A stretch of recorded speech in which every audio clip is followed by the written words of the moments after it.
to another great episode of Ben and Curt Till It Hurts, the culture cast caught at the crossroads of curation and castration.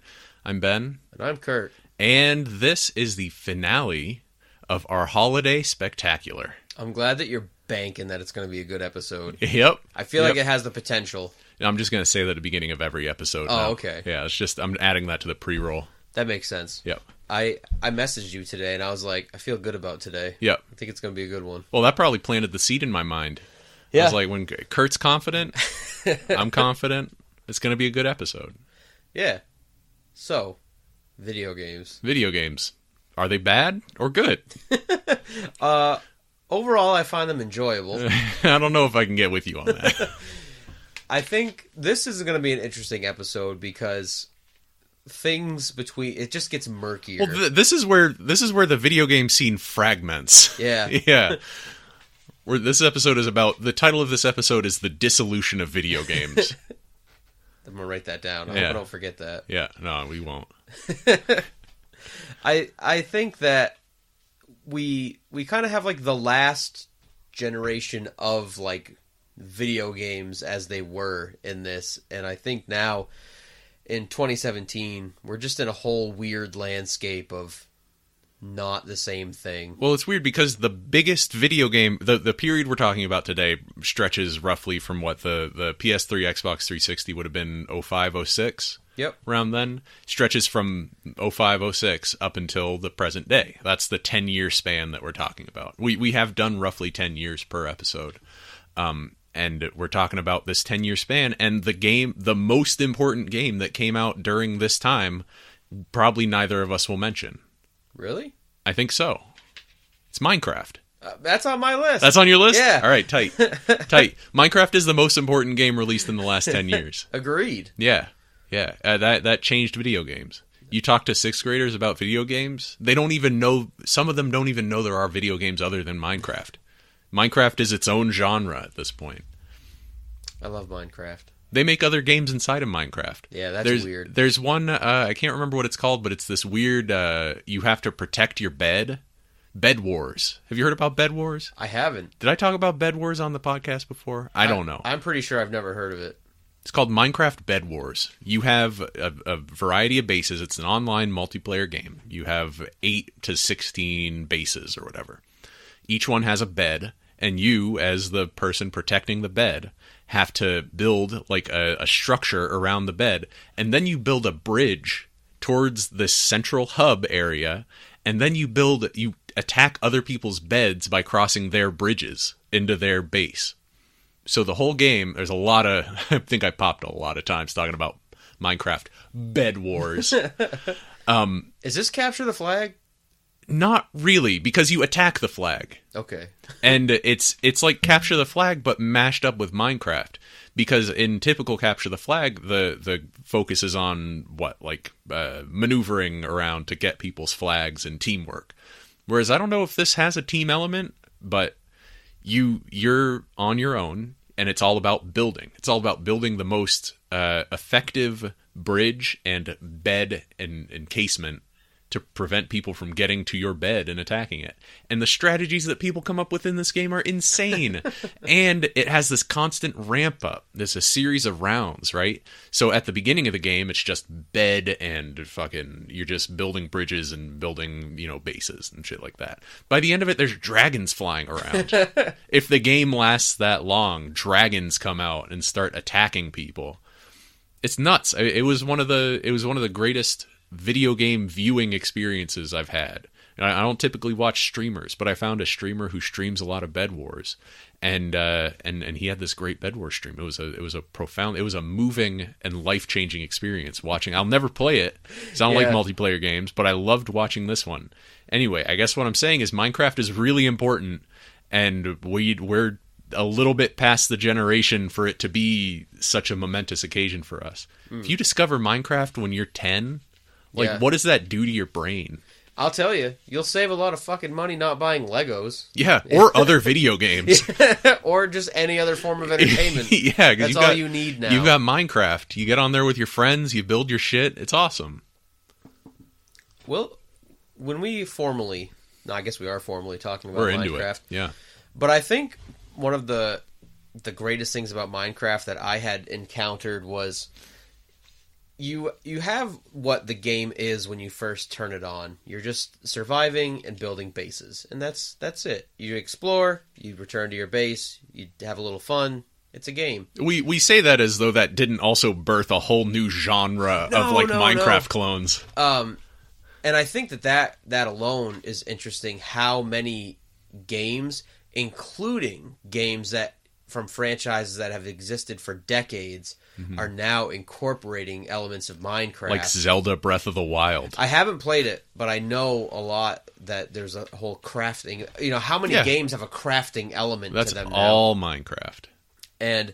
But I think on top of that, like, that is that game. But then I had played that game for so long. I lived at my dad's and I didn't have the internet, so I just played by myself, which was totally cool and very enjoyable. And I played that game for a very, very long time before I learned that you could, like, make the Ender portal and then go to the Void or whatever, and like, you could fight dragons. Excuse me, Curtis, it's the Nether. The Nether, you're right. I'm sorry. I almost wanted to call it the Upside Down, and then I was like, don't fucking say that. Don't do that. That's for later. Yeah, so I just think that I was so shocked by how, like, that game exists just like that, but if you need it to have a story element to it, they added, like, well, you have to do all that to get the ability to make this complicated thing and then fight a really hard boss. Well, like, the Nether is a really neat idea also, because it's like de facto fast travel. Yeah. Because isn't it like 1 block in the Nether is equivalent to 8 blocks in the wider game world? Yes. So you can travel from place to place really fast, but it's a big risk-reward thing. I don't know. Like I said, I'm never going to be good enough at Minecraft to get to that point, because I don't think it's a very good game. But it's neat that that's all in there for like kids who discovered Minecraft when they were 10 years old, so they don't know that it's not a great game. Yeah. It's a good design, but shittily implemented. You know, one way that Minecraft is great for if you discover it at that younger age was I was messing around with Redstone, trying to make carts move on rails and stuff, and it was really hard for me to figure out, and I was, reading guides on my phone and stuff, and I realized, like, holy shit, this is just like in 6th grade when I was trying to learn how batteries work. Yeah. And I was like, if I had been fucking 10 in 6th grade and I just learned about batteries and then I had an applicable function of that knowledge in a video game, that would have been fucking rad. You'd be an electrical engineer now. Yeah, I would not be a fucking lunch lady. That's for certain. Yeah. Anyway. Is that Minecraft? That's Minecraft. All right. The most important game of the past 10 years. What else is there to talk about? Well, we approached this a little bit differently. I think we have to talk about the Wii. Let's start with the Wii. I don't know if that one came out first. No, it definitely didn't. I think it came out... Well, it definitely came out after the 360. I don't know about the PS3. I think they came out roughly at the same time. I could be totally wrong about that. I think with... The Wii is an interesting console. Is it? I find it interesting because I think with the GameCube, the PS2, and the Xbox, I feel like Nintendo got to a point where they said, we can't compete with these two consoles in this way. Can't or don't want to. I think it's hard to figure out which of those it was. That's accurate. Although, I almost want to say can't, because if they said didn't want to, there would not be nearly as many bad, like, third-party versions of games that are good on the remaining consoles. Like, there are, like, Call of Duty ports. Yeah. Well, that is all because the Wii proved to be a smashing success. Yes. And it proved to be especially successful among young children. Young kids love playing Call of Duty. So those, Active Blizzard or whatever you want to call them at the time, said, hey, let's just poop out a Call of Duty onto the Wii by virtue of it having this many sold units. It's likely to make our money back at least. 10-year-olds will love it. 10-year-olds will love it. 17-year-olds will hate it. Yep. So, I think it was an interesting turn. Do you remember when the Wii was announced? Vaguely. Yeah. Maybe. I remember it. I was deep in the Nintendo hole at the time, right? Yeah. I remember Codename Revolution, right? Yep. It's like, what are they going to do after the GameCube? Which was the Dolphin? The Dolphin was the GameCube. Okay. Yeah. But the Wii was Codename Revolution. We're like, wow, this is going to be incredible. We didn't realize they literally meant a revolution, as in we're turning around and going back to like earlier shit. Because at that time there was no paradigm for anything other than every console generation the consoles get more powerful, and then you have a big fight to see who's better on the playground, right? Mm-hmm. But with the Wii, when they announced the controller, the like waggle controller, it was really weird. We'd never seen anything like that at that point. We didn't quite know what to do with that information. We were very confused. We were really confused, and we didn't know what to think, but we thought maybe we should continue trusting Nintendo. And then, like, all the other stuff about it came out. Like, it was not that powerful. And they were going deep on this waggle stuff. And then the Wii came out, and it turned out to be interesting for a moment. And then... Well, I think the most interesting thing about the Wii coming out was that it did the same thing that the Nintendo Entertainment System kind of did, where when the Nintendo came out, people bought that had never played arcade games, had never played Pong, because it was such a big, new, huge deal that people were like, I'll give that a shot. It became a fad. Yeah, lots of people... the grandparents bought a Nintendo, so they never fucking touched it because they were like, oh, this is a video game and I don't care about this. But, their grandkids would come and play it and stuff. And I think that the Wii entered a lot of homes that had not had a video game console either yet or for a very long time. I think maybe since the NES. I think old people loved the Wii. Old people and children. You had your little Wii balance board and you could exercise with it, and it had your little... home screen with your app so you could check the weather and the news. And I think saying it like that, I feel like it almost wanted to be like the Google Home thing before that was a real possibility. They wanted it to be a hub. Yeah. And the first proving of that was that the Wii came out, I believe it came out a couple weeks before Thanksgiving. So I remember quite strongly that first Thanksgiving and Christmas season that the Wii was out. People went fucking bananas over it, right? Because you get every member of your family at the house, and they all hate each other, but they all come together over this little white box, Everyone's like, tennis is fun. Yeah. I like to play tennis with my grandkids and my nieces and nephews, and it makes us not yell at each other for a little while. So that makes me love the box. I need one. And then the Wii sold 100 billion gajillion copies, or units, or whatever you want to say. And it has had a vanishingly small impact since then. The Wii was very successful in the moment, but I don't think it led to the green pastures that Nintendo thought it would, which is why they've revolved back to making fucking Nintendo consoles that people want, right? They tried it with the Wii, and then the Wii U came out, and people were like, no. Huge flop. No, we don't want this. I think there are only like 150 games on the Wii U. Damn. We're not even talking about it. That's like Dreamcast levels. This will be our 2 seconds talking about the Wii U because I don't have anything to say about it. I have never touched or seen a Wii U. I've never touched a Wii U. Yeah. I saw one in person for the first time on Thanksgiving. That must have been weird. I was at my aunt and uncle's house, and I was like, what the hell is that thing? And I was like, oh shit, that's a Wii U. Like, I saw it just like sitting by their TV. Did Apple come out with something new? This looks shitty. I had never fucking seen one. And some people love the Wii U, we should say. That's fine for weirdos. them. Good for them. Is there a Mario game on the Wii U? Just Mario Maker, right? Mario Maker has a lot of proponents. I hope they make a Mario Maker on the Switch, a console that I will one day buy. I will buy a Switch as soon as they announce an Animal Crossing game for it. Oh God, Pocket Camp. Have you deleted Pocket Camp yet? Me too. I deleted it yesterday. I was gonna almost suggest that we do like an episode about Pocket Camp. Maybe that's one of our filler episodes when my baby comes.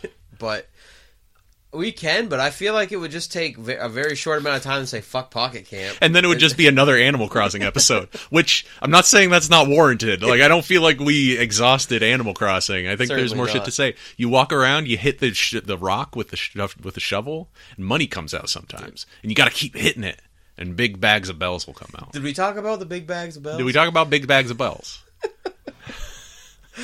The Wii U, it has like a crappy Smash Bros. Game on it. We've already said too much about the Wii U. We've already spoken too much. I don't know enough about the Wii U to talk about it, other than does it have a Zelda or something? Like a weird multiplayer Zelda? I don't think so. Does it have... No. I think it came out with a Skyward Sword on it.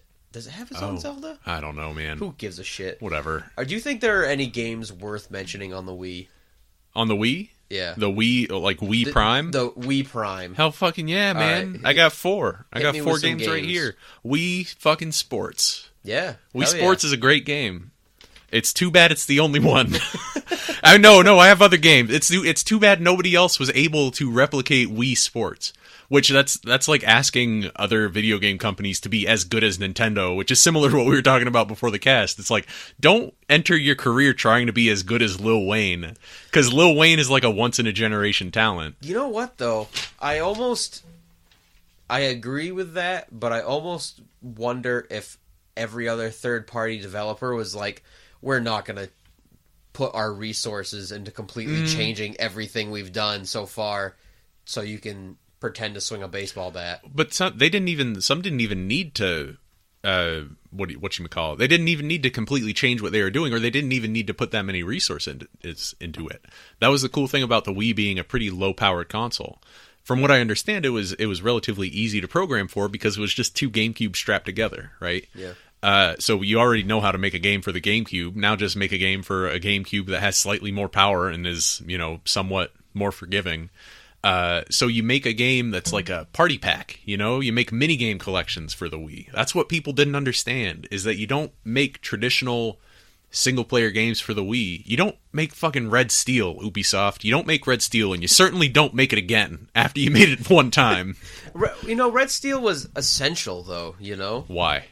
Because it helped get you to that control style, even though it was a bad idea. It was terrible. It was terrible. But did you play Red Steel? I have played it once, yeah, and it was not enjoyable. No, it's a bad game. But I think that it was important because they were at least trying to embrace the stupid fucking Wiimote. I think Red Steel was important. The only reason I remember Red Steel was because when I was still like a huge Nintendo apologist, and in retrospect I was right to be a Nintendo apologist, I was not right to put so much of my identity on the line for Nintendo's success or failure. But Red Steel was important because it gave you something to say, like, no, they're doing a sword fighting game. They're doing one. When the Wii was being promoted before it came out, and game magazines, when those were still a thing, were talking about it, they would speculate what the best console was going to be, but they didn't really have much to talk about yet. And I remember seeing, how dumb is this, first of all, that one of the things that they were talking about, how much each console weighed, as if that makes a fucking difference. Yeah, well, that huge fucking power block, the Xbox weighs fucking 14 pounds. And then, but that's really stupid, as if that matters. But then what's even worse is that people fucking argued about it. I think the Wii is going to be I think it's going to be the best one, and it weighs half as much as the, Well, think about the context at the time. This was the era that, the iPhone was just coming out. So the idea that home consumer electronics could be really little and, look good was still new. Look at the N64. Look at the GameCube. They look like toys. It's fine. I think they look sweet. Pet it. Yeah, Curtis just touched his N64, and I was jealous when he did it. I wanted to reach over and touch it myself, but it's across the room. If at any point you need to get up and just have a touch, then we can. I might give that sweet, sweet yellow copy of Tony Hawk's Pro Skater 2 a caress too while I'm at it. That's always loaded up. That's the go-to. You glued it in. Yeah. Yeah, you super glued it into the slot. Is there anything else to say about the Wii? I have 3 more games. Yeah, I have some games. Give me one. Super Mario Galaxy. Yep, that was on mine too. That's one of the. I bet all of our other games are the same. That game, it's a good game. It's not as good as we remember it. Is it not as good? I don't know, man. It's not my style of Mario game. It was a little regressive in terms of the level design. The thing I like about Super Mario 64, the thing we were talking about Super Mario 64, is that it is a wide open world. for the most part. There are some levels that are more linear. Then Super Mario Galaxy is mostly linear levels, with a couple of non-linear, more exploratory levels that really are not good interspersed in there. Like the one where you get the bee suit. Yeah. Fuck that level. That was the one they showed off to say, like, no, it's going to be wide open, like Super Mario 64. Fuck that level. It was terrible. It was like the only open world, open-ended level. Think about the hub in that game, too. The, like, spaceship that you're on. It sucks. It's nothing compared to the Super Mario 64 hub. I felt like they're similar.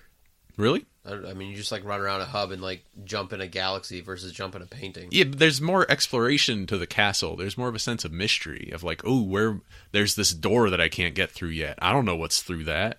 Like, hey, here's a courtyard. How am I gonna get into the next level? Whereas in Super Mario Galaxy, it's pretty fair. Cut and dry as to how you're gonna navigate and get to it. That hub world might as well have been a menu. Yeah. For the most part. Anyway, I don't know. I sound like I really hate Super Mario Galaxy.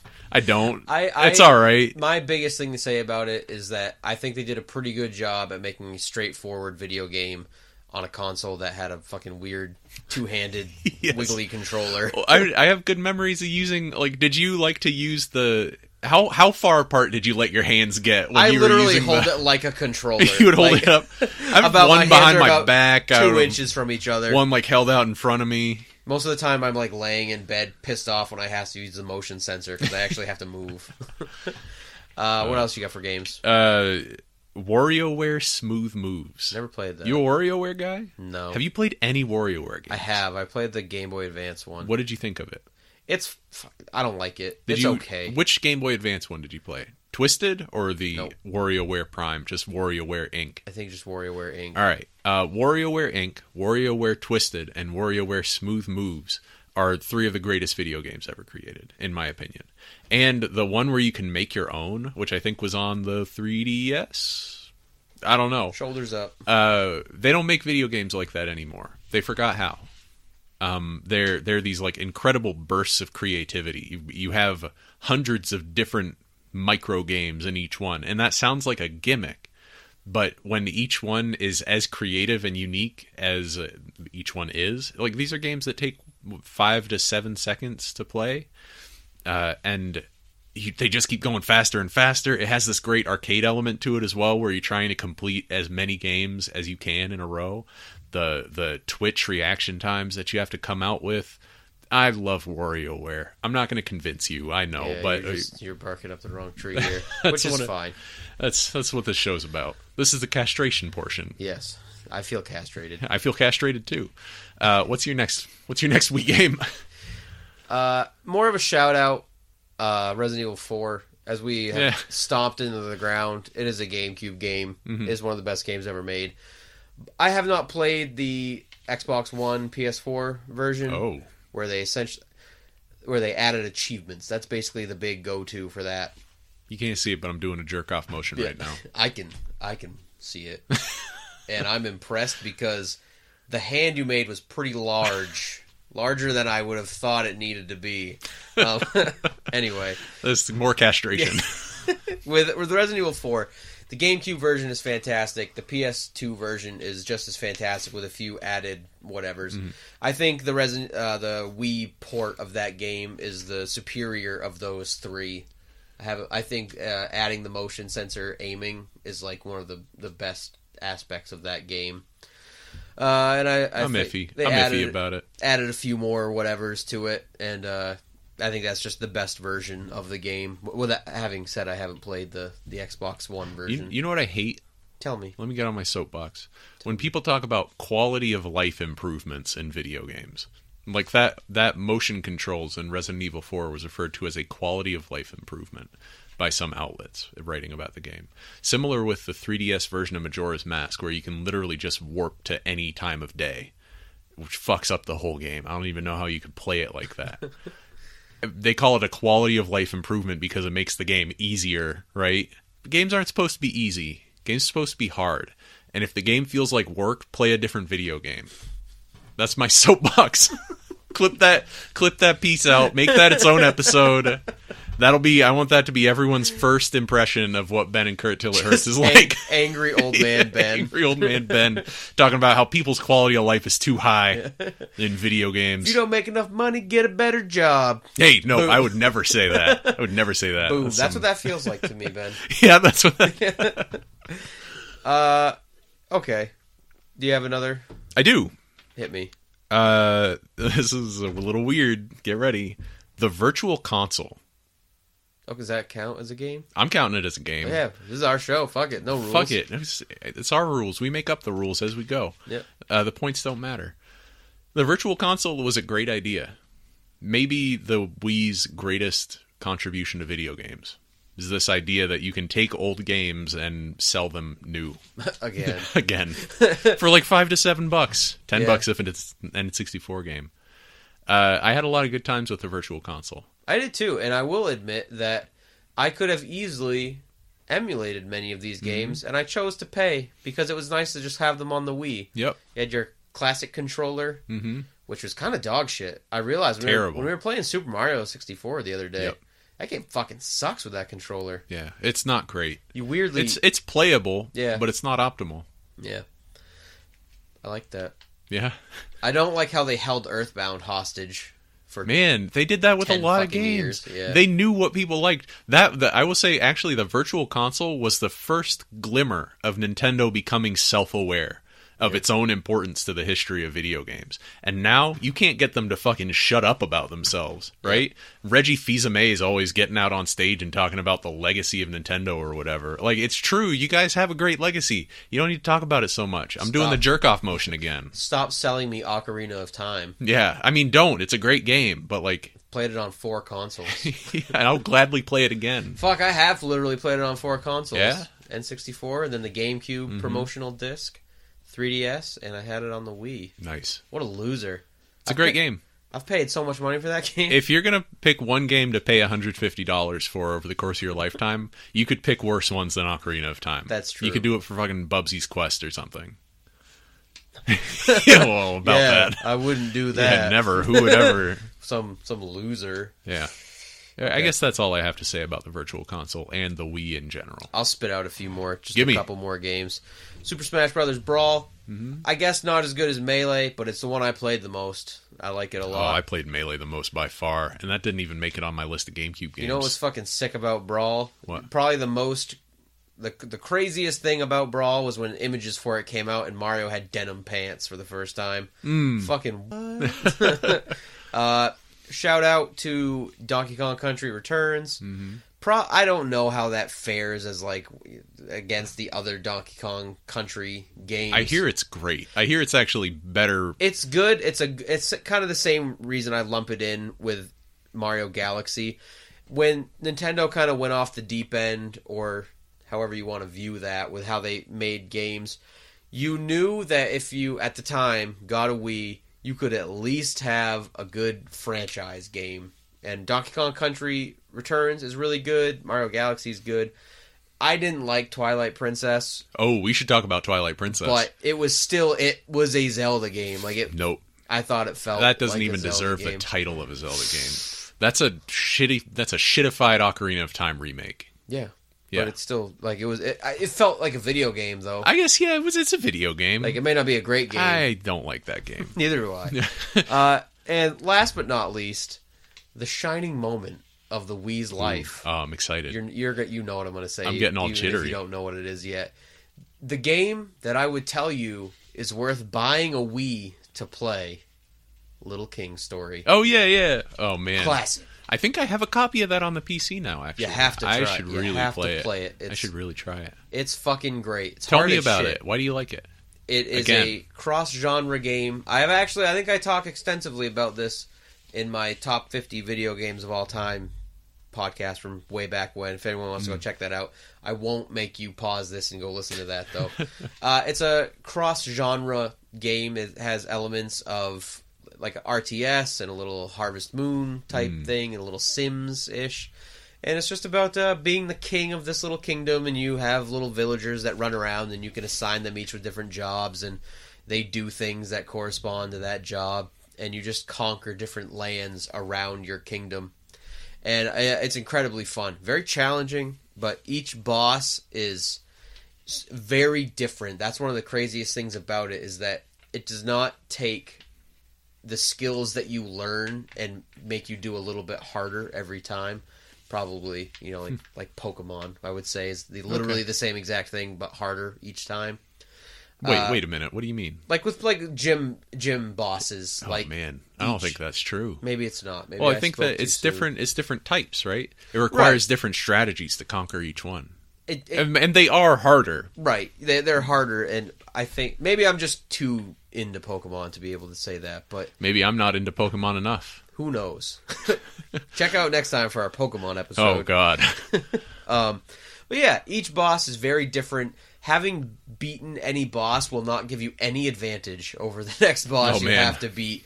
Just a crazy, crazy game where you never really know if they give you these hints that maybe this isn't real, maybe none of this is real, maybe you're a little kid playing with toys. Yeah, that's literally true. It's a video game. Yeah. I like that. You never... You kind of find out as the game goes on, but there are these kind of hints that pull you back and forth about whether it's actually real or not. Damn. Fucking fantastic game. Sounds great. I gotta play it. Let's plan on a little King Story episode at some point. That's all I have to say about the Wii. It was there, and then it wasn't. And it hasn't been since. Nintendo's still kind of trying to... I almost... I don't want to go too far into this. I've never played a Switch, but I think a lot of the Switch is doing possibly irreparable damage control to what the Wii and the Wii U have done to the Nintendo brand. Not necessarily damage, but at least pigeonholing it into what it has become. The Wii U was a big misstep. Yeah. They thought that people liked a certain thing about the Wii when it turned out that they liked the other thing about the Wii. They thought that people liked, it's a family-friendly console. You pull it out at Thanksgiving, Christmas, whatever, like I already said. But no, that was briefly the case when it was like, the Wii's on Ellen. How cool is this? But ever since, they neglected to realize how much of a fad the Wii was. Yeah. They thought it was going to be a replicable phenomenon. It just wasn't. People were done. You play Wii Sports once for an hour, you kind of know what you're getting, right? Yeah. You're not going to come back to that over and over again. So, good on them. They're pivoting again back towards the Switch. Nintendo, I wish you the best of luck. Me too. And I think that you have Super Mario Odyssey and game Zelda looks great. Breath of the Wild. All of them look great. And they're getting 10 out of 10s. There were, I can't remember which gaming magazine it was. There was a magazine that gave it either a perfect 10 or a perfect 100, and the last game that had received that score was Ocarina of Time. Oh. But I think you're gonna have 5 or 6 of those, or maybe not even if you do. It might even be the next console that brings people around. I think people are so apprehensive about the Joy-Cons. I think people just want a controller. I feel like the Switch has been wildly successful. It has. People like the combination of the portable and the home console, right? They like that you can play it on a little screen or you can play it on your television. Yep. I don't know. I really want one someday when I have money. Me too. Nintendo, I know you're listening. Can Nintendo send us a Switch, dude? Send us a Switch. We'll talk about it. I was just going to say that when you announce an Animal Crossing game, I will buy a Switch. You can keep Pocket Camp. Take Pocket Camp back. Take it back. We don't deserve this. Nobody deserves Pocket Camp. Yeah. All right, let's burn through Pocket Camp. Don't mention Pocket Camp. Can we just not mention Pocket Camp anymore? Absolutely. It's bumming me out every time I think about it. I'm sorry I did that. I need a minute. I got to caress THPS2 for a couple seconds. And we're back. You put some music in there or something. So I like what you did, because with our next consoles, the PlayStation 3 and the Xbox 360, because I basically did the same thing without realizing it. And that these consoles aren't that different. There's no differentiation between them. There's one of them has Journey, one of them has a cell processor, the other one has whatever the Xbox 360 had. It's the last major console that Microsoft made that was a huge success, easily. I don't know. So the games that I have a couple. I think I'm looking, and I have 2 exclusive games, and they're both PlayStation 3 games, and that's only because, in my opinion, the Xbox 360 was superior to the PS3, except that the PS3 had some pretty ballin' exclusive titles that didn't exist, obviously, on any other console. So, you just made a list of 10 great games. I just made a list of 10 years. Yep. So let's just do it, because I think all of mine, except those two, are, cross-platform. Hit me. All right. XCOM Enemy Unknown. Never played it. XCOM Enemy Unknown is a really great strategy game. You don't get many strategy games that are this good and complete. You get really attached to your little soldiers, and then you watch them die because you took bad risks. Oh, you know? Man. I hate to bring the Wii back up. Yeah? That reminded me another great game on that. Fire Emblem, Radiant Dawn. Oh, you like Fire Emblem. I think that I'm not going to go that far. I liked that game. All right. Okay. Yep. Yeah, sorry. Yep. No, it's a similar idea.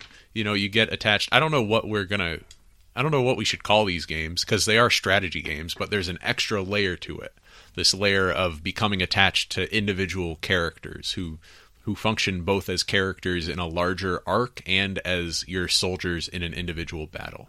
XCOM has it going on. Darkest Dungeon has it going on. It's a little bit Pokemon-y, to be honest. Like, if you do one of those crazy, whatever, Nuzlocke runs of Pokemon, then you kind of get that same idea. I don't know that this genre has a name, but it's great. And XCOM Enemy Unknown is an excellent example of it. Give me a game. The Last of Us. All right. I think that was a great game. It had great horror elements and great. It felt like a Resident Evil game, but had a story that was good, which is unlike. What, you saying Resident Evil isn't good story? I think that I'm very discerning when it comes to stories, Curtis. Okay. Let me breathe. Give me a second. I don't know how to... I agree with you, Curtis. Don't worry, I'm just fucking around. I think, overall, the story of Resident Evil 1 is a very good story. I don't even know if I'd go that far. I think the idea of being trapped in this old mansion that's full of booby traps and mysteries and scary journals left by people that have been dead for a long time, and you're just slowly figuring out the puzzles of this mansion, is a very cool thing. And I think within that game, the story of Resident Evil works pretty good. As soon as they developed that story at all, with 2 and then 3 is kind of where they... Spoilers, if you haven't played Resident Evil 3 in the past 25 years, they bomb Raccoon City, and that kind of wipes the slate for the franchise. It just gets worse and worse, the story. I think the first one is pretty good. Resident Evil 4 is I don't know. Resident Evil 4, story-wise, is a catastrophe. Yeah. I didn't want to say it. I don't like to... I need you to say every bad thing about Resident Evil 4, because I can't allow myself to do it. It's a beautiful catastrophe. It recognizes that Resident Evil is not about the overarching story. Yeah. It's like, no, this is bullshit. This is a bullshit action movie. It's a great game. But games aren't supposed to have good stories. I've become more and more convinced as I get older. I can't think of a game that has a really good story. I thought The Last of Us had a pretty good story. I hear The Last of Us has it. Neil Druckmann apparently wrote a very good story for it. Yeah. This is what I hear.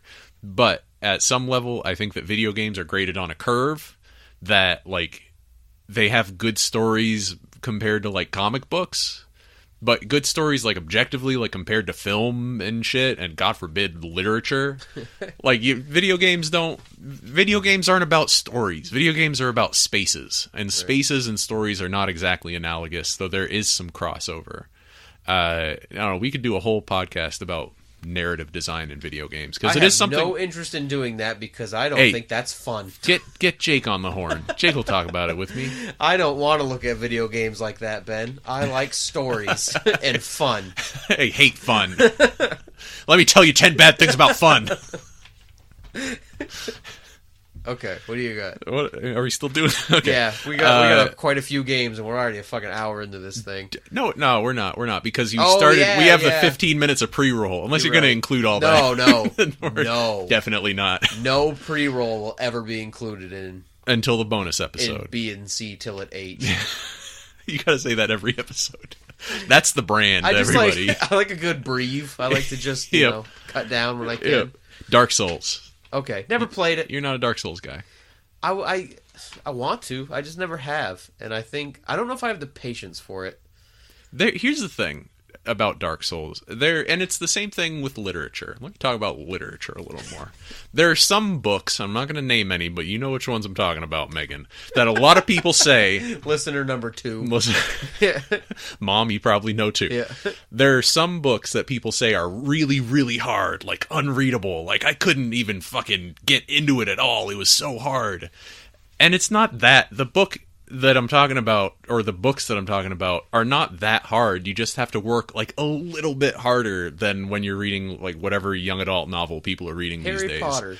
People still read Harry Potter. You should work hard when you're reading Harry Potter. There's a lot to dig into there. I'm talking more like Hunger Games level of young adult. 50 Shades. 50 Shades is not young adult literature. 50 Shades was a collective outpouring of a desire for like dominant men. Weirdly, this is a controversial opinion. We'll just move on. It was really cool. I like that 50 Shades of Grey exists. It's not for me, but it's great. It's great that it's there. Like, people need to get off. I'm fine with that. It's really weird that everyone did it together to the same pornography. It was kind of like when Deep Throat came out in the 70s and suddenly it was like, oh my god, have you seen Deep Throat yet? I know we can't really talk about this, but have you seen Deep Throat? Betty and I went and saw it last weekend, and let me tell you, I was rock hard the entire time. Like this weird, like it's good erotica. It's good. We'll wait for the erotica episode. Yes. But there are some books that people say are really hard, and it turns out they're not that hard. They just have this aura because they're somewhat harder than your average literature, than fucking the book that Joe Book wrote, you know? Mm-hmm. Dark Souls is similar to that. Dark Souls is by no means insurmountable. It is slightly more difficult than the average video game, especially the average modern video game, which is all about easy checkpoints and making sure that you have a smooth experience beginning to end, making sure that you never run into any problems that are too difficult. You just kind of get shuffled along, and you have like Wolfenstein that I was bitching about earlier. Like Wolfenstein, the New Order, which Curtis was telling me about before.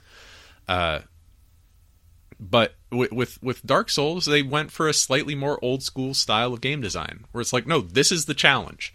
There's no difficulty levels. The challenge is what is laid in front of you.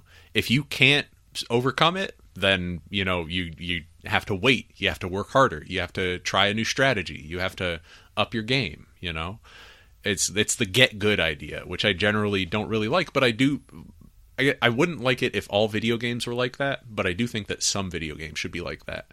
Because that's a valid experience that video games can offer us. They can offer us this idea, like, you approach a problem, and it seems completely insurmountable, and it's like, it's like I was saying the other week. It's like, how, not only do I not think I can do this, I don't think anyone can do this. And then over time, you discover these little tricks, and you discover alternate paths you can take. You figure out, like, okay, if I grab this enemy, kite them back, I can take them out solo. Then I can take out these two enemies.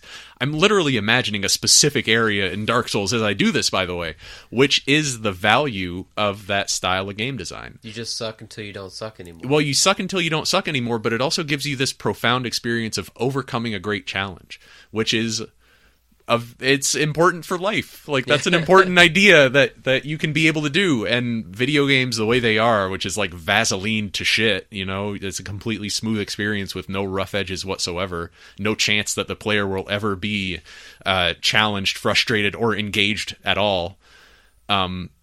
It stands in opposition to that. It doesn't help in Dark Souls' case that they sold it as, this is the hardest game ever made. Fucking Dark Souls Prepare to Die edition. Yeah. That was marketing bullshit. But the game that lies beneath all that marketing bullshit it's a profoundly beautiful game. I love Dark Souls. I hear Demon Souls is really good too. I don't even know what that is. Demon Souls? I'm old. I'm out of the game. Demon Souls was the game that came out that made people realize, like, hey, maybe this Soul series is something we should be paying attention to. Demon Souls is much harder than Dark Souls, I think. I don't know. I've never played it. But anyway, I've talked enough. Uncharted 3. All right. That, I have never played any of those styles of games. I've never played a Tomb Raider game. I'd never played an Uncharted game before that. At that point, I had never played, kind of different, I guess, but I had never played Far Cry yet. So I had never had your good run around adventure-y, like not that challenging, but you play it for the story type of game. And I liked Uncharted 3. It was the first game I played on the PS3, and I liked it a lot. It was pretty fun. It's pretty. Yeah. That game Everything on the looks PS3 good. is fucking super shiny. I don't know why. Yeah, but it's that cell processor. Yeah. Each individual photon is being rendered. And that's what I have to say about Uncharted 3. It's a right. good platform and fun story. There are people, you can fucking go on YouTube and just watch, people just edit the non-essential gameplay moments out of Uncharted, and you can just watch it like an animated movie. Is it good? I've never done it, but I liked the story of Uncharted 3. I could do that for Super Mario Bros. It's just the opening of every level, and then the part where you walk into the castle is where you jump onto the flagpole and walk into the castle. It's a really odd animated movie. Indiana Jones type treasure hunters, fun. You're just naming adjectives. I'm just saying good adjectives. Saying nouns from Uncharted. Yeah. Is there a treasure. map at any point? I don't remember. Oh, yikes. Anyway. What else is there in the world? What else is going on? Grand Theft Auto 5. I have that on mine. I think that's more of a Xbox One, I have it on PS4 my Xbox game. One. Mentionable. But it did come out on the PS3 and Xbox 360. How did it compare? Not great, apparently. I don't know. But I know that it was so big for the Xbox 360, you had to buy a special memory, like a USB stick with it, to help load it on there. That's nuts. That game is just ridiculous. That game's cool. It is cool, but it's the real life aspects of that game are like as over the top as the game itself. Like at the time that it had come out, it was like there was only one, and not just like video games. Like there was one movie that had a bigger budget than Grand Theft Auto 5. It was this huge, giant undertaking, and it was just fucking crazy. It was cool. Do you like it? I do. I don't really like Rockstar games very much, but I like that game. I think that all the most enjoyable aspect about it to me is that all three characters are equally great, and I don't enjoy playing any character more than the other ones, and they all have these very different character archetypes. But they're all very fun characters. Yeah. Well, it's so I'm not going to call him Tommy Vercetti, but that's who he is, right? Yeah. That's is it Frank? Is that his name? Frank? Yes, Yep. Frank, the like middle upper class Italian mafia guy, right? Who you get the Goodfellas experience with him, and then you get the Boys in the Hood experience with what's his name, Franklin. Yeah. Franklin. Wait, what was the last guy's name? Did I call him Frank? And then I think you called him Frank. So it's not. It's not Frank and Franklin. Because Franklin's definitely the Boys in the Hood. Okay. I don't know what the first guy's name is, but we've moved on. It's fine. You get the Boys in the Hood, the San Andreas experience with this other guy, and then you get the Grand Theft Auto 3 experience of being basically a nameless, faceless psychopath when you want to play as Trevor, right? Yeah. They really wrapped all of the Grand Theft Auto archetypes into one. No matter what fantasy you're looking for, you can find it in that game. It's a panopticon of fantasies. Good. I didn't use that correctly. That's okay. Everybody ignore what I just said. Most of us will probably be like me and not know you didn't use it correctly. I wish I could explain it to you what that is. I don't but need to know. It's good. Anything else to say about GTA 5? Nope. All right. Borderlands. It's fun. Over the top, crazy fun. This Cell shading good. I feel like this generation is where my enthusiasm ran out. Yeah, I mean, I agree with you in that. And especially, I was old when I played these games, too, so I don't have that, like, for each of my favorite games from, like, the previous generations, like the Nintendo and Super Nintendo and everything that went with it, for every favorite game I have, I can probably tell you my favorite moment playing that game. Like one of the most memorable, there was a time when I was playing this game and this was happening in my real life and I really remember that moment. I don't have any of those for most of these games. They're just games. I think it was like video games went from being a hobby to being a habit during this time. It's like, I just play video games. Why am I playing Borderlands? Because it's a video game. Yeah. I play video games. It's what I do. This video game. Hey, I heard there's a new video game. Maybe I'd like to play it. Yeah, I liked it. It was fun. I beat it once, and I have never played it again. I found it very enjoyable that one time, though. Mm-hmm. Another defining set of games from this time period for me is the Orange Box, the Valve. Yeah, I never did that. Orange Box. It came with Half-Life 2, Half-Life 2 Episode 1, Half-Life 2 Episode 2, Team Fortress 2, and Portal. And then I know Portal 2 isn't, strictly speaking, included in the Orange Box, but at that point it's like, well, why not just list all of Valve's good first player or one-player games before they went fully into making MOBAs? They're really good games. I don't know how well they hold up. I bet they hold up pretty well. But the first-person game design has come so far since those games that when you're looking at them, it's like, oh, they used that idea in Gone Home. Yeah. Or like, hey, that's kind of like Prey. You know, they've just kept on adding on top of these games. Also, the Portal games, while incredibly charming, well voice acted, and well written, the puzzle design is somewhat lackluster. It's over focus tested. They designed it in such a way as to avoid the player ever having a bad time, when really you need to have a bad time. Batman Arkham City. Not a fan. Not a fan. I think open world games in general are tough for me. I think I enjoy that game more as a Batman fan than as a video game fan. I think that game, the best thing to say about that game was that it was the closest thing I have ever felt to, like, oh, I get to pretend to be Batman. I feel like Batman right now. I'm using my fucking zip line. I'm flying around Gotham. I'm beating up street criminals. Mm-hmm. It felt like being Batman, which was incredible. And it also, for how it's amazing for how many elements and characters of the Batman universe that it contained. It balanced them all well, and each one was represented pretty well. Like, no character was like, how the fuck did they decide to do that with Bane?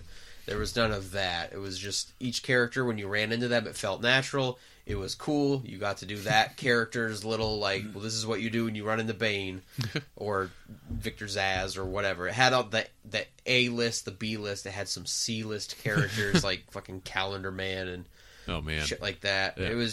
It was Solomon Grundy. Just like, if you like Batman, this is a very intense, cool Batman adventure. Mm-hmm. That's about it for the. All right. I'm gonna save the ones that I'm actually really enthusiastic about for a little bit. I'll get Fallout New Vegas out of the way. We already talked a lot about Fallout New Vegas. It's not on mine. It is on mine. It's the game. That's a very important video game. Yeah. It's the best modern Western RPG. They really got the writing right in that one. Mm-hmm. It's fully voice acted, which is neat, right? And really good, really well voice acted. Yeah. Shout out to us. We have a Fallout New Vegas episode if you want to go back. Yeah, go ahead. Listen if you want to hear us talk about Fallout New Vegas longer. Red Faction Guerrilla. You ever play Red Faction Guerrilla? No. Red Faction Guerrilla is a lot of fun because they have this great building destruction technology in it, where you just plant like explosives on the base of a building and it falls down in this incredibly natural looking way. That's a game that stands on its technology. The game itself is nothing special. It's an open world game. You know what to expect. But yeah, the vistas of just destruction that you can create. Like, all right, I planted 10 charges. I'm going to set them all off at once and just see what happens. That's a game that's a really fun toy. Yeah. I like toy games. I don't know if I play any. Really? I don't know. You probably do. I don't know. Animal Crossing is a good toy game. As we've gone through this series, I've learned about myself that I like video games because I like franchises. I realize as we're like talking about these video game consoles, I don't really care about video game design or like even consoles generally. I like franchises. Video games are an electric monorail that bring me from my living room to fucking Raccoon City. Like that's a shitty monorail, by the way. You don't want to go to Raccoon City.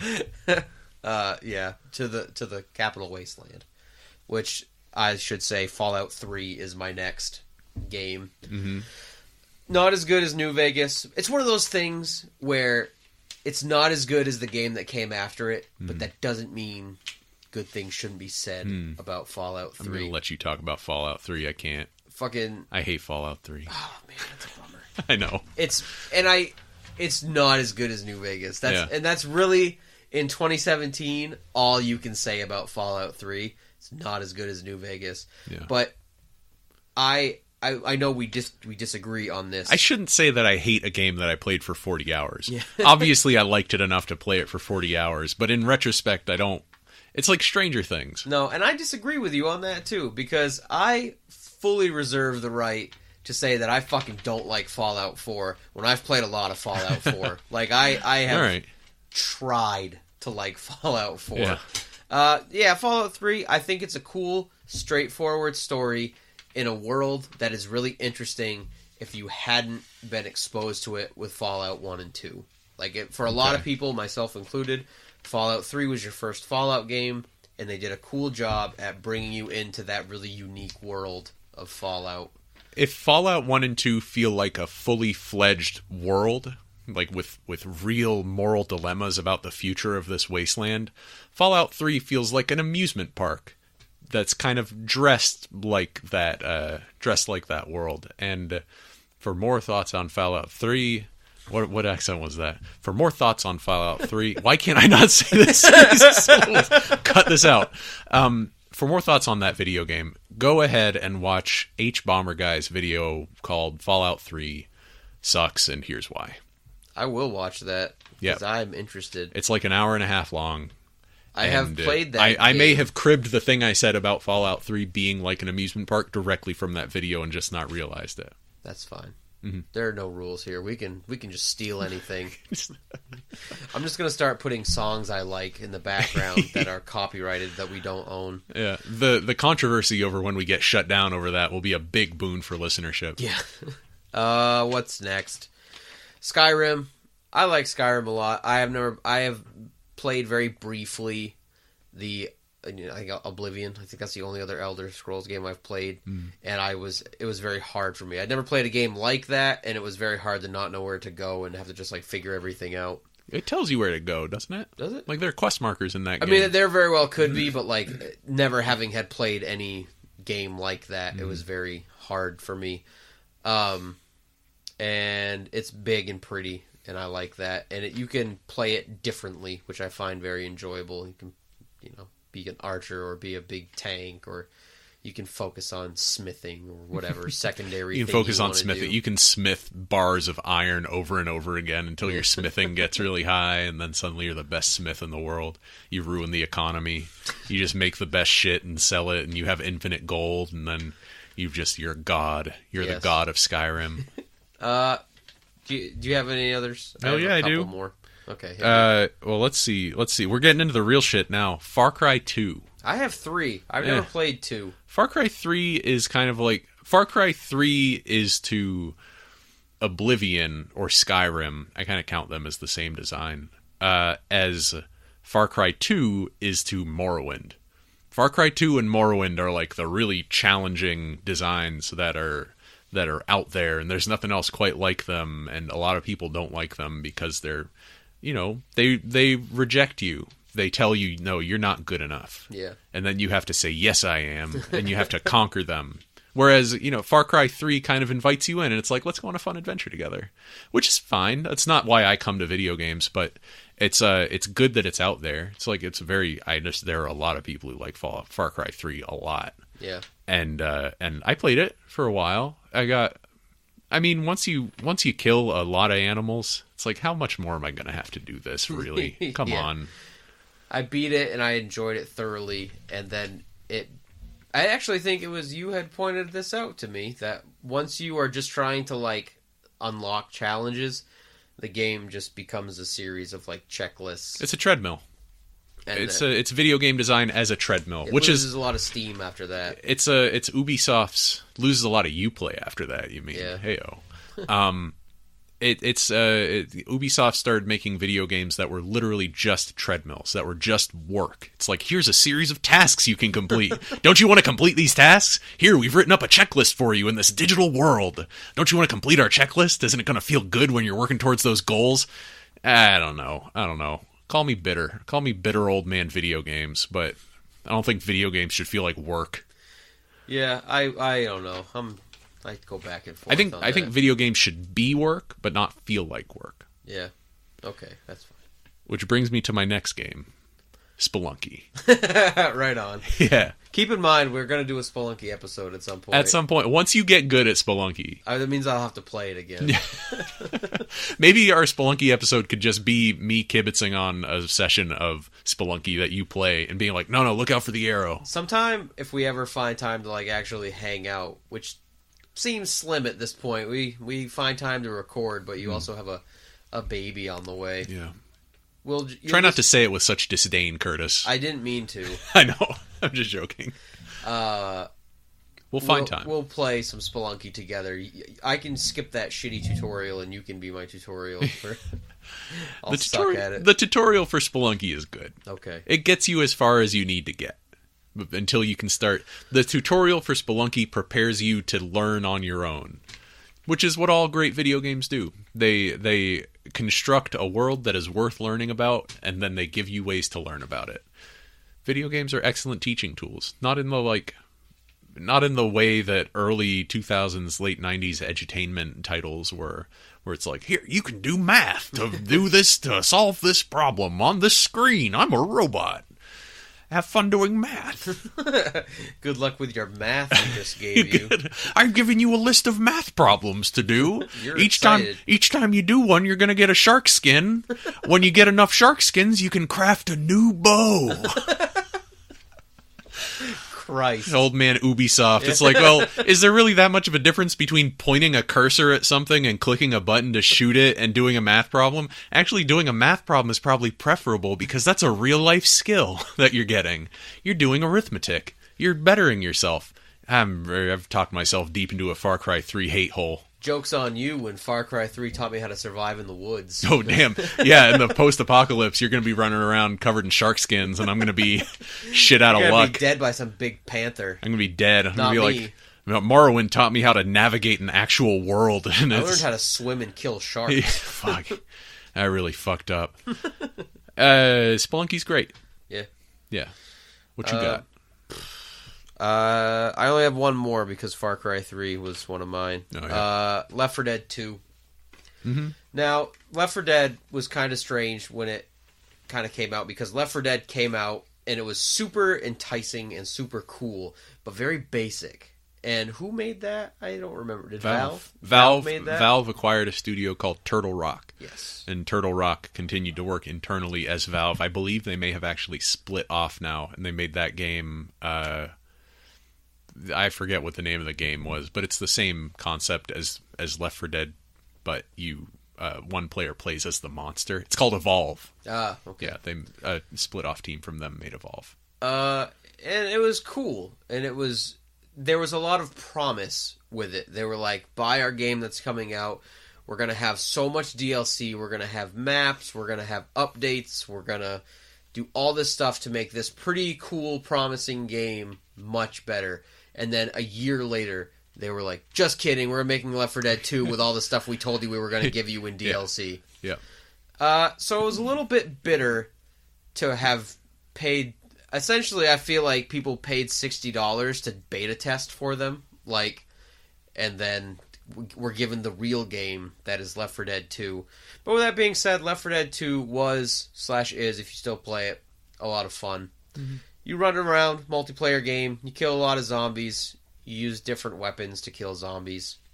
My sister and I worked out a way to do Left 4 Dead 2 split screen on the personal computer, and that's one of the best gaming experiences I've ever had. Same. That was like the one game that I really played on Xbox Live, only because I was so into it. I got almost all the achievements, and then I was like, well, shit, if I want to get these achievements, I have to communicate with people.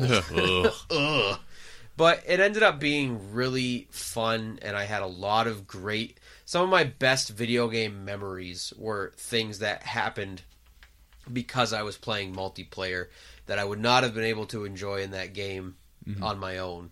Because you can play it with just yourself and 3 AI. Yep. But it is not the same. It's not the same. Nope, it's not the full experience. Yeah, great game. I don't need to say too much about it.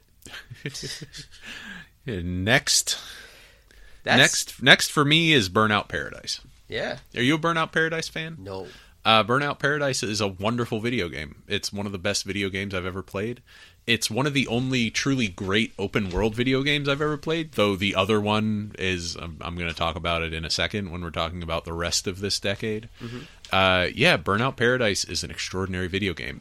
There are so many just good design decisions where, like, instead of having, you drive around the city and you can start races from these specific points. It's like, no, every race starts at an intersection, and every intersection of streets has a race associated with it, or some kind of event associated with it. There are billboards all over the city that you can crash through, so you get this good experience. It's very similar to the Mario 64 experience, where, excuse me, where you see something in the distance, and then the question is, how do I get there? Right? I see this, and the billboards are all red, and these little gates are nice and yellow, and they stand out very well against the backdrop. So you're just driving around, you're zooming, you're going fast as shit because it's Burnout, and you see something because it's Burnout. Because it's Burnout, and it's good. They know how to make a good, fun racing game.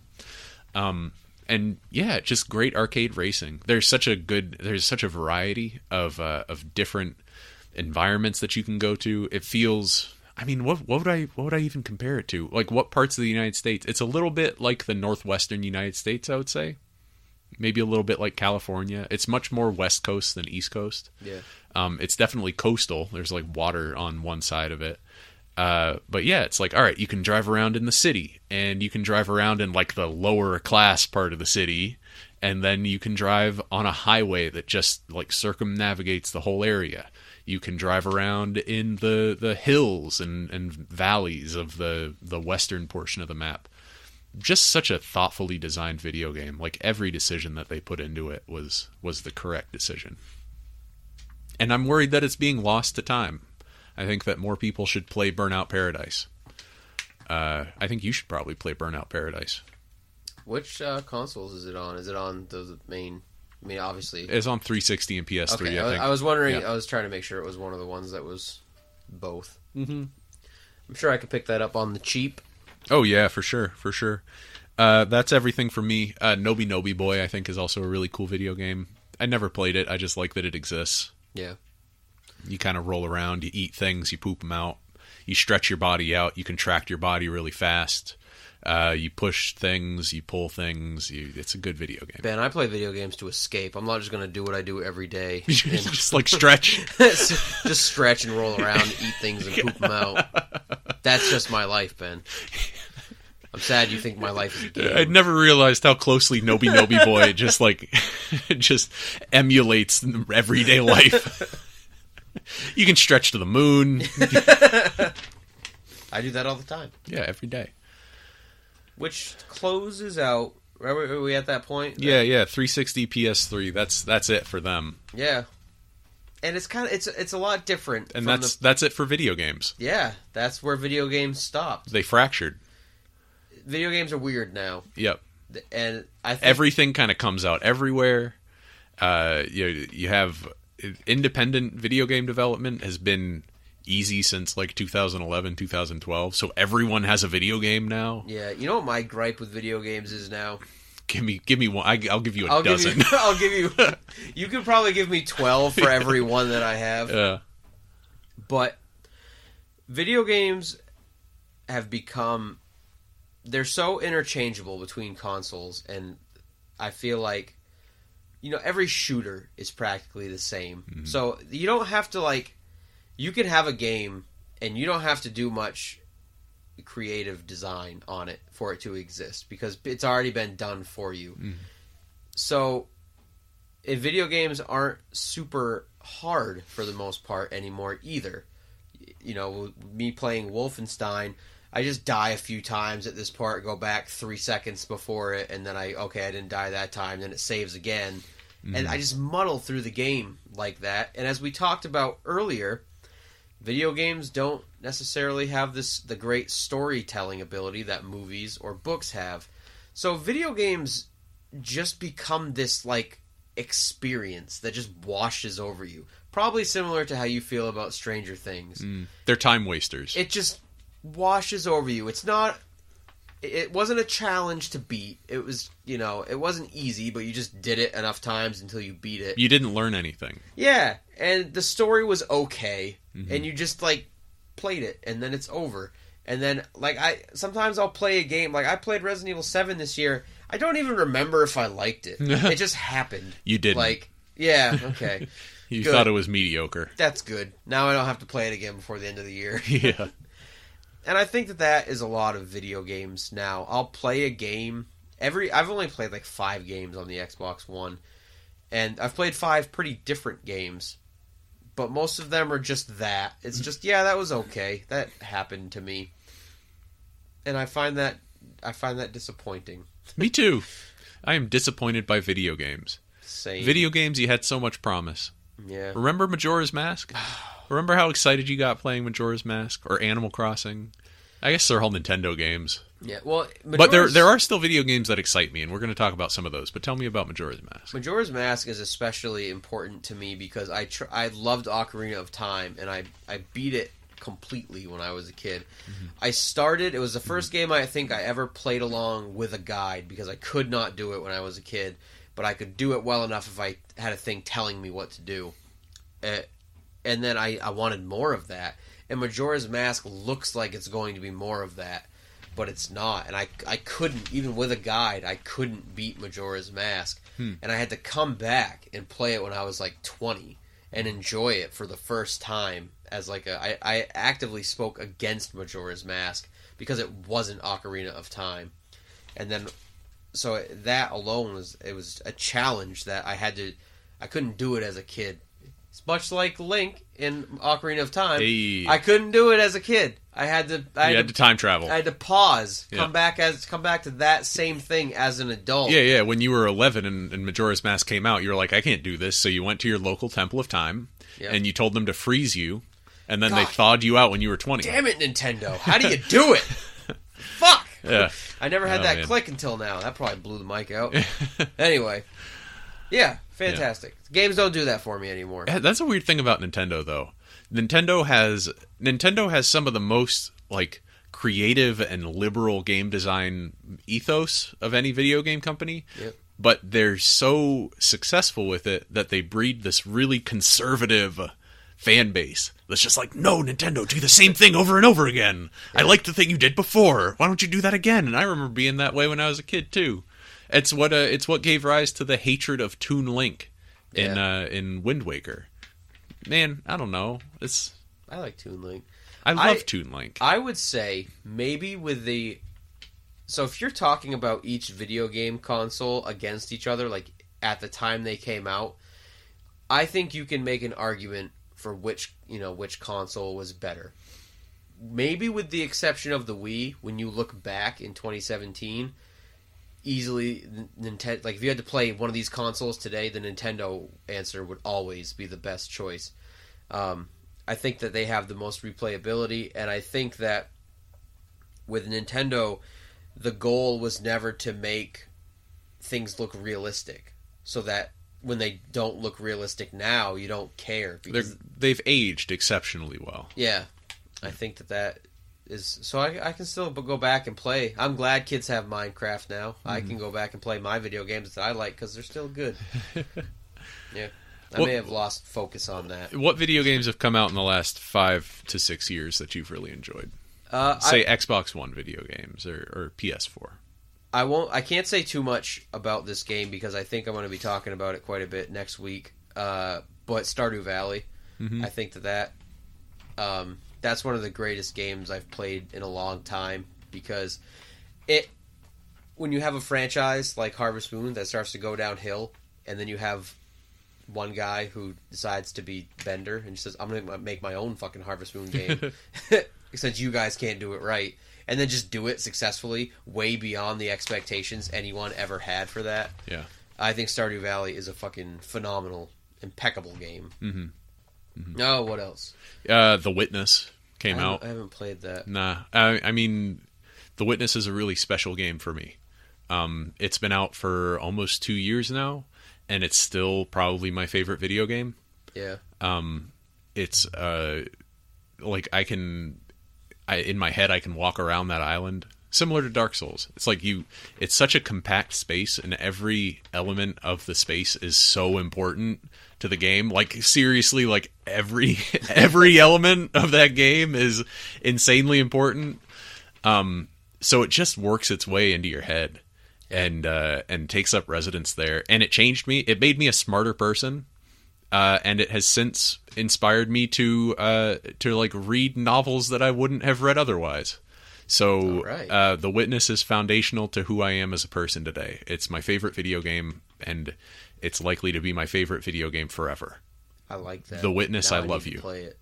Yeah, you should play The Witness just to experience. I would favorite game. I would love to hang out with you while you play The Witness. I played it once through myself, and then I sat with my sister while she played it as well. Yeah. And I loved it both times. I'm like halfway through an on again, off again third playthrough of The Witness. That, unfortunately, one of my biggest flaws as a person is okay. that... Should I name one of my own after this? You can if you want. All right. I don't like to suck at things, and I don't like when people see me suck at things, so I don't do things I suck at, which leads to a very uneven set of qualities where I'm very, very good at things that I had initially started out pretty good at. Mm-hmm. So I will never play that game in front of you because I don't want to suck at it in front of you. Everyone sucks at it. It's fine. Everyone sucks at it. No one. The great thing about The Witness is that it is almost completely free of any language or any like logical structure that existed prior to The Witness. It invented a whole new language for you to solve puzzles with, Curtis.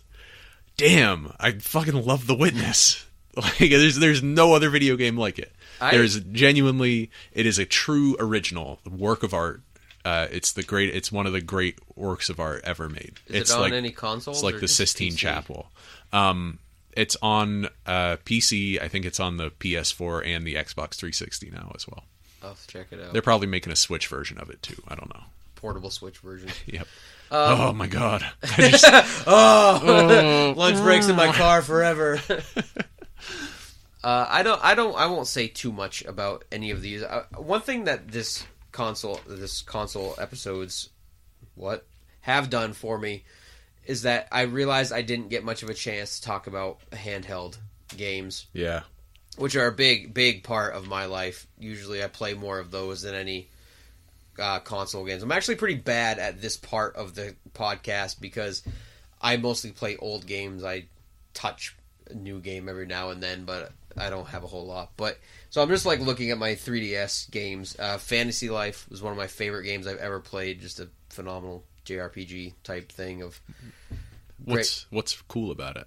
You have different jobs you pick, and there are different, some are like gathering jobs, and then, okay, how can I say this? So there are like 12 different jobs you can pick as a character in this story, and then the jobs will like relate to each other. Like you can pick some, like 3 of the jobs will be like gathering jobs. Like you can be a miner where you have to go, gather ores and stuff, and or you could be like a fisherman or a cook. So you gather ingredients or gather fish, and then the next part of like that you say, okay, well I've been a miner now, and then you can be a blacksmith. So then you can take the ores that you found and you can learn how to smith them into good armor.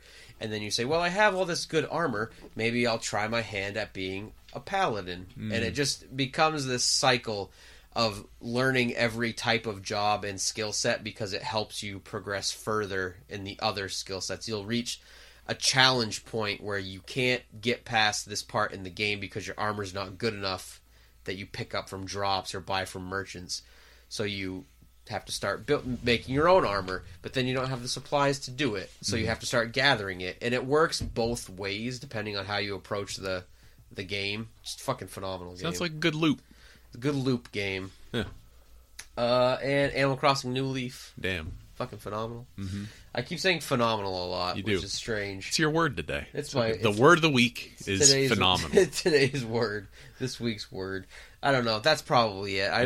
I fuck around with a lot of old games. Those are probably the 3 or 4 new ones that I've played. What else do I like? Dwarf Fortress. Yeah, I hear a lot of people weird talk as about shit. that. Dwarf Fortress is the future of video games, man. It's like, here, I built a universe, right? That's the aim of Dwarf Fortress, is to build an entire fantasy universe simulator, which is the kind of thing that you would dream about when you were 9, and then someone just up and like kept that fantasy alive in their waking life and just started doing it. And man, God bless him. I can't play it, but God bless him.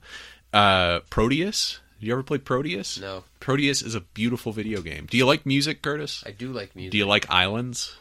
Sure. All right. What about an island where, as you walk around and look at things, it makes music procedurally based on what you're looking at and what you're near?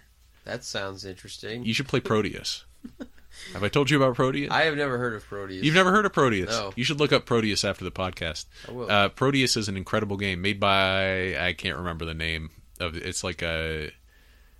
Nope, I'm not going to remember it. All I can think is Cary Fukunaga, but it's like, no, he directed True Detective. It's not the same guy. Yeah, Proteus is a great game. It looks beautiful. It looks kind of like an old game. It's like a Super Nintendo game, but in 3D. The island is procedurally generated, so it's different every time. And it's one of those games that has a progression, but some people never even realize that it has a progression because of how hidden the progression is, which, you know me, I like hidden shit. I like fucking secrets. It's like, wait a minute, the whole game is a secret? Oh, okay. Gone Home, super important game. Gone Home was like a quantum leap in terms of first-person video game design. That and Dear Esther, I would say, are the 2 games that charted the course for what first-person video game design was going to be. And they both started out as essentially Source Engine mods. For like Half-Life 2 was on the Source Engine. Dear Esther started out as a literal Half-Life 2 mod, and Gone Home was initially prototyped as a Half-Life 2 mod, or prototyped on the Source Engine, however you want to say it. The line is kind of blurry between those 2 qualities. But this idea that, like, hey, what if you make a first-person game that is not about pointing a gun at a person, but is about pointing your eyes at a book and and reading a book, and like, ooh, look at a refrigerator for a second. Isn't this cool? Like, no fighting, just reading. You know me, man. Well, it's that thing I said before. Video games are not good storytellers, but they are good at creating spaces for you to explore. And games like Gone Home and Dear Esther, by making, like, at the time, even today, the controversial choice to remove challenge and adversity from the game completely. To say, like, there's no element of challenge to this game. You're just exploring this space. And you're trying to get as much of the story as you can to satisfy you. Her Story is a similar idea, except in that case, you're not exploring a physical space, you're exploring a digital space. Something else that I really enjoy. I don't know. I could just kind of rattle off a list of games that do similar things, but I'm not going to do that because that would be boring. I love Gone Home. Everyone should play Gone Home. It's a very important video game. I don't know. Trackmania? You ever play Trackmania? I know I have, for a fact, I have not heard of a single one of these games. Trackmania is not like Gone Home. Trackmania is the opposite of Gone Home. Trackmania is a game where you go online and you play this track. It's like a kart racing game, sort of, but without characters or anything. It's like very arcadey racing physics, and the tracks are all insane with like loop-de-loops and walls that you have to ride on and stuff. And you get on and you go online and you play with a bunch of Europeans, and everyone's honking their horns, and fucking there's a Cher remix playing in the background, and the screen is just covered with bullshit about like server standings and like vote on the next track or like what did you think of this track? And it's an incredible experience. I recommend that everyone play Trackmania at some point. Not every. Don't let me tell you what to do. If you like video games, go play Trackmania. Give it a shot. You might dig it. It might be one of your favorite video games. Mom, you don't have to play Trackmania. Mom, don't worry about playing Trackmania. Just know that, briefly, I think I was the best Trackmania player in Maine. For a moment, for a hot minute there, I came back to it, and it was like, wow, I'm actually really good at this. It was one of those games where... For a long time, when I was 18 years old, 18 to 19, that year, I would, every day I would spend several hours sitting in front of the computer, playing Trackmania, and listening to podcasts. Yeah. Listening to Smodcast, actually. The Kevin Smith, Classic. Scott Mosier podcast. In many ways, the model for this podcast. Yeah. Because it just worked its way into my brain. I'm ashamed to admit that, but... so Trackmania and Smodcast and this podcast are all... just interwoven. They're intertwingled in my mind, and I can never pull them apart. There are a few, like, I think I had talked about it many episodes ago, talking about when I looked up Tony Hawk's speed runs. This whole speed run thing that I'm like obsessed with now all started because I looked up Tony Hawk's speed runs, and some of my strategies were better than I was like, oh shit, I'm one of the best Tony Hawk players in the world. I think that's one of those moments where you realize, like, hey, everyone's just another person, you know? Like, people who are really good at a thing are just people who decided to do that thing a lot. Like, whether you got any recognition for it or not, you were a Tony Hawk innovator. You were, like, inventing new shit in Tony Hawk without even realizing it. So that just reminded me of that. It was also, I think when I played, I was playing New Vegas, I was obsessed with it at the time, waiting for, like, each DLC to come out and downloading it the second. It was like, I'll stay up all night if I have to. And I was playing Old World Blues, and I usually have, like, a Fallout wiki there to figure things out. And I found an item that was, like, a key item, and I was like, oh shit, I couldn't figure out what to do with it. So I looked for the wiki, and there was no page for it on the wiki yet. I was like, holy fuck, I'm one of the first people to discover this fucking item in Old World Blues. Pretty trippy. Yeah. And I have to take those things, because as soon as, like, anybody else tries to be good at something, I'm no longer the best at it. Like, it doesn't take much for me not to be the best at something. Anyway, that's not every video game that I think is important, but that's most of them. That's a good cross section of the last 5 years or so. I have a question for you. Yes, sir. An opinion question about the future of gaming. All right. So I moved, and I can tell in my earpiece that the mic sounds very different now. Yeah, I'll move a little bit too. All right, there you go.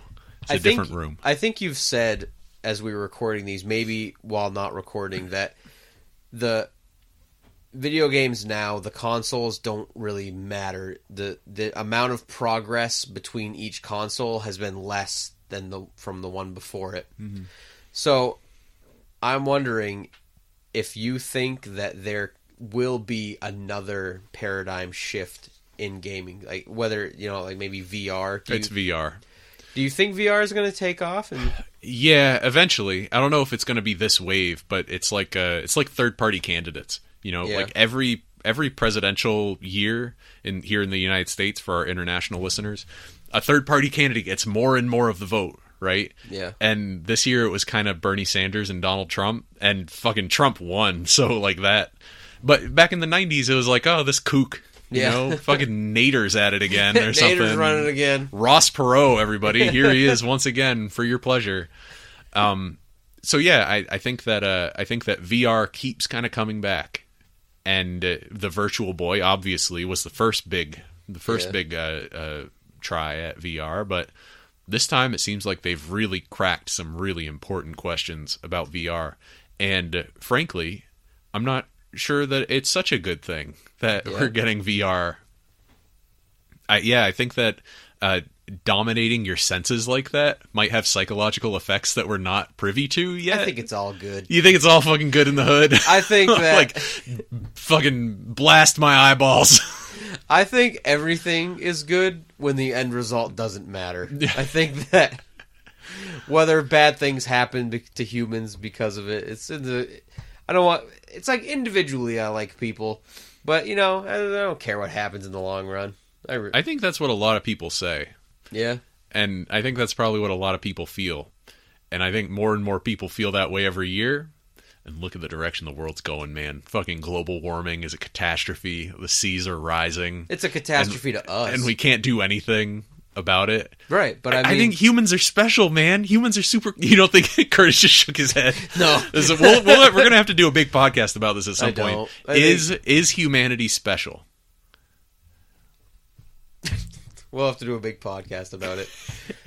I don't think... Can we find a movie? Let's talk about the Transformers series and whether or not we think humanity is worth preserving. I think humanity is unique, but I don't think that means it's special. So sure. 2 years ago, I probably would have said something differently. Seas will rise. But I believe in God now. So if it only matters to us, yep, then it doesn't matter at all. Right? See? And I think that's a bad road to go down, man. Play The Witness. It's going to change.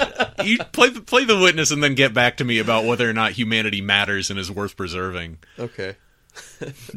I probably won't. I know. Spelunky would probably do the trick, too. Yeah, I might play some Spelunky. Yeah. The Witness is... I don't know. If you're going to play one, play The Witness. Sure. Spelunky requires a lot of twitch reflexes and can be a lot more frustrating that way. Where in The Witness, it requires no twitch reflexes whatsoever. All you need is your big old brain. Your big old special human brain. You need is a special brain that can perceive things and imagine solutions to problems. Unlike an animal. Where do we go from here?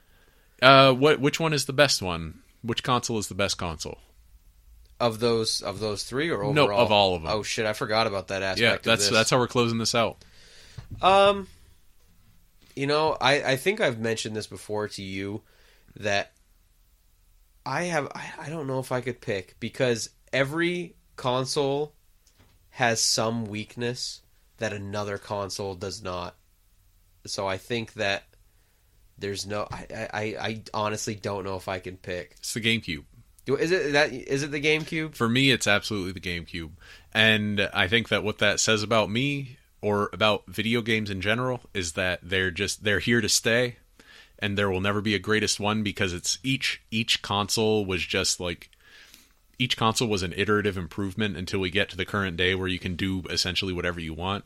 And the GameCube just happened to hit when I was between 10 and 15 years old, which is when all the things that you like are cemented for your personality. Yeah, so this whole thing is a sham. This whole thing fucking shut it down. Here's 95 reasons why. And yeah, what do you think of the GameCube? Is that a respectable choice? I think it's a respectable choice. Can that be the official Ben and Curt Till It Hurts choice? It'll have to be. Because the only thing it lacks, I think, really, maybe I could think of some more things, but I think online play has become essential to video games, and it doesn't really have that. It has some capabilities, but it never really used that. But at the same time, I will admit that getting online play, which is something that has been crucial to gaming, also sacrificed a lot of what you had before. So it's cool that you can get online, you can play Trackmania with a bunch of Europeans, but you also don't need to pack up your 20-pound, pretty delicate console and all have you and people you know in real life bring it all to one place with 8 TVs and play together, because why would you do that when you can just sit in your bedroom and play with those same people? I think that was a time in gaming that was very important because you had games originally that were essentially one-player experiences, and then they found ways to incorporate others. And now we have games that solely exist to play with others. And I think the GameCube existed in a time when you could play solo games with other people. And I think that is really special. You could get together at that time, and you could even if you just played this, you could play Animal Crossing or whatever. You could play racing games with other people. You could play shooters with other people in the same area, or you could just play single player games all in the same area as other people playing single player games. And I think that is a very, very special point that was in the middle of those two ideas. And I don't think that'll happen again. Maybe it will. Everything will happen again. Yeah, time is a flat circle. Yeah. So yeah, I can go with the GameCube. Yeah, GameCube. All right, it's the GameCube, everyone. Officially, GameCube. The GameCube. By far the greatest console ever, according to Yep. BNC till at H. What a right. weird way to end this series. Yeah. We're weirdos. We're weirdos. I think I don't know. This has been a fun series. It has been. What have we learned? That there. I was just going to say there is no best, but we're committed to the GameCube being the best. Yeah. Aside from the GameCube. Everything else is tied for second. Yeah. That the console wars were stupid. And that, I'm glad they're done. I'm glad it's over. There are no best choice. Whatever one you like is the best. Yeah. Whichever video game console has given you a special experience, that's the best one. Yeah, don't fight That's about it with fine. other people. Don't worry about it too much, man. Life is too short. All right? Don't worry about video game consoles too much. If your friend's favorite game ever is Trauma Center on the Wii, just let him have it. Whose favorite game is that? I don't know. Nobody, I hope. Really? You don't like Trauma Center? Trauma Center's cool. Trauma Center's a really great game. You know, It's a little WarioWare-esque. You know what it is? It's all to mini me? games. It's the other end of the spectrum, other side of the same coin, rather, as Red Steel. What are you talking about? The biggest thing that Trauma Center on the Wii did was that it helped you get familiar with and get good at that type of controls. Trauma Center is an extraordinary game in its own right. I'm more of a DS Trauma Center kind of guy, personally. Sure. Is that literally just sounds like Operation, the board game Operation. Oh, come on. I've never played it, but it kind of is, I guess, but it's a cooking game, except that what you're cooking is healthy human bodies. Right? You draw a line to cut someone open, and then you take their heart out or whatever, and then you put in a new heart, and it's a baboon heart, and then they act like a baboon.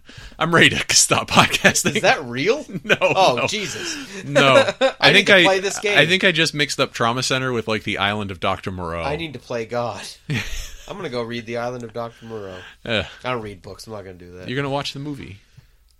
You're not going to. It's an old movie. It's hard. Yeah. Yeah. Island of Lost Souls, though. Yeah? That's older. Pretty good. Anyway, what are we doing next week? Next week, we're going to give people a break again. We're going to do another catch-up. We're going to do a check-in. Episode, check-in. Yeah. I'm just going to... I don't know about you, but I'm going to...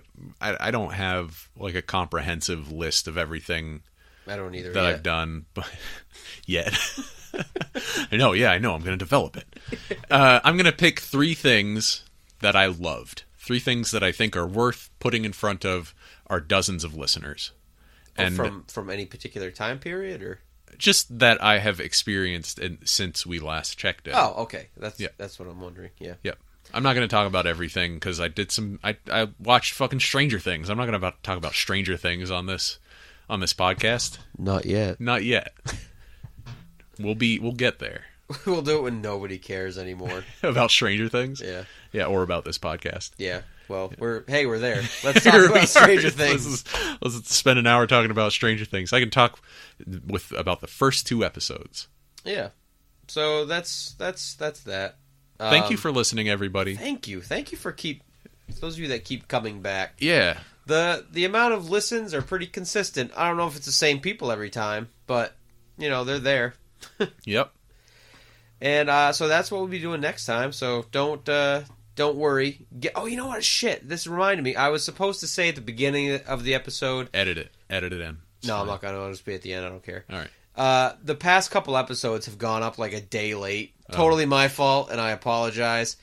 Just that holiday season, man. It's busy. You're meeting up with family. You're going Christmas shopping. Weekends are getting pretty stacked. Yeah. And so I apologize for having late episodes up. I actually, for some reason, I really take pride in our episodes going up consistently when they do, because I like to imagine they go up at midnight on Monday morning. Mm-hmm. And I really like those podcasts to be there for people to listen to on the way to their crappy job on the first day of the week. I like being there for them for that. Yeah. So I'm sorry we haven't been for 2 weeks. It's okay. And that's it for that. So are we ready for plugs and closing and everything? Plug it in.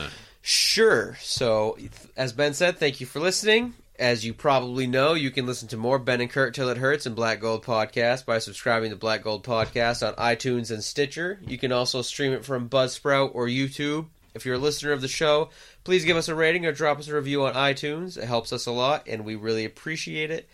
You can follow me on most social media platforms at CurtCake5K. And no spoilers, but we're working on some more social media type stuff. Yep.